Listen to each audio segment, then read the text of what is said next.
আমি জন্ম নিয়ন্ত্রণের পক্ষে নই, তবে স্ত্রীর স্বাস্থ্য বাচ্চা লালন পালনের সুবিধার্থে 4-5 বছরের বিরতি দেওয়া যাবে কিনা। উত্তর হলো, মৌলিকভাবে ইসলামী শরিয়া বলে যদি কোনো মানুষ সন্তান বেশি হলে কি খাওয়াবো, খরচ খরচা অনেক বেশি হয়ে যাবে, বেতন কম, এইসব চিন্তা থেকে যদি সন্তান না নেয়, জন্ম নিয়ন্ত্রণ করে, তাহলে এটা হারাম। এ বিষয়ে সারা পৃথিবীর কোনো স্কলার দ্বিমত নাই। আল্লাহ সুবহানাহু ওয়া তাআলা বলেছেন, নাহনু নারযুকুহুম ওয়া ইয়্যাকুম, তোমরা যে সন্তানদেরকে হত্যা করছো রিজিক দেওয়ার ভয়ে, ভ্রূণ নষ্ট করছো মায়ের পেট থেকে অথবা আগে থেকে জন্ম নিয়ন্ত্রণ করছো, তোমরা খাদ্যের ভয়ে এটা করছো, রিজিকের ভয়ে করছো, আমি তো তাদের এবং তোমাদের সবার রিজিক দিব। অতএব এটা আল্লাহর ঘোষণা। বিদায় জন্ম নিয়ন্ত্রণ করা, খাদ্যের অভাবে, অর্থের অভাবে, আপনার আয় ইনকাম কম, এই চিন্তা থেকে জন্ম নিয়ন্ত্রণ করা হারাম, কোনো অবস্থাতে জায়েজ নাই।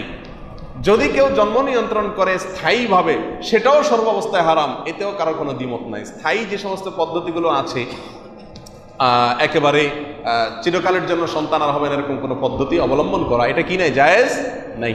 3 নম্বর যেটা জায়েজ আছে সেটা হলো, আপনি যদি স্ত্রীর স্বাস্থ্যের দিক বিবেচনা করে যে একটা সন্তান আছে অথবা একটা সন্তান না, এখন তার যে বয়স, শরীরের যে রোগ আছে, ডাক্তার সাজেস্ট করছে এই মুহূর্তে তার সন্তান নেওয়া ঠিক হবে না, অথবা একটা সন্তান আছে, এখন আরেকটা সন্তান আসলে তার উপরে প্রচন্ড প্রেশার হবে, কোনো বড় রোগ হয়ে যাবে, রোগা হয়ে যাবে, অসুস্থ হয়ে যাবে, এরকম মনে হয়, অথবা যে সন্তানটা আসছে আগত সন্তান, ডাক্তার বলছে এটাকে এই মুহূর্তে নিলে অসুস্থ হবে, অথবা এমন কোনো পরিবেশে আছেন যে এখানে সন্তান জন্ম নিলে তাকে আপনি বেড়ে তুলতে পারবেন না, কষ্ট হবে, এ জাতীয় কোনো যৌক্তিক কারণের ভিত্তিতে সাময়িকভাবে জন্ম নিয়ন্ত্রণ 2 মাস, 4 মাস, 6 মাস, 2 বছর, 4 বছর বিলম্ব করা জায়েজ আছে।